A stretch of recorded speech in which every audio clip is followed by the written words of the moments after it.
hjálp, sagði Skotti mjóróma. Hálf mjálmaði þetta ákall þar sem hann hékk umkomulaus á hvolfi hátt yfir skógarbotninum. Þessi viðsnúningur virtist hafa lækkað í honum rostan. Geturðu losað þig? Hrópaði Freyja áhyggjufull upp til hans. þá var ég væntanlega búin að þér, ekki? Sagði Skotti pirraður. Ég þarf góð svör í þessari klípu, Freyja, ekki heimskulega spurningar. Ég sé enga leið til að losa þig. Sagði Freyja ráðþrota eftir nokkra umhugsun. Allt blóður að renna í hausinn á mér. Tilkynnti Skotti. Mér líður ekki vel. Hvað var ég eiginlega hangað hérna lengi? Þessari spurningu Skotta var svarað því að dularfull leðurklædd vera með flaksandi hár kom stökkvandi úr tréði hátt fyrir ofan þau, skar á reipið sem hélt Skotta uppi og letti síðan léttvætt og lipurlega fyrir framan Freyju og Huppu.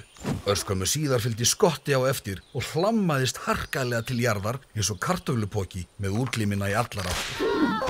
Bjargvætturinn undarlegi leit á Skotta og sagði hæðnislega. Bíddu, átt þú ekki að lenda á fótunum? Heiðu góða. Stundi Skotti þar sem hann lá eins og tuskurhúa. Freyja virti aðkomumannin fyrir sér agndofa. Þetta var reyndar ekki maður. Þetta var reffileg refastelpa sem gekk á 2 fótum eins og flest dýrin í þessum undarlega heimi. Þykkt hárið hnýtt í óteljandi fléttur og allsett exotísku glingri.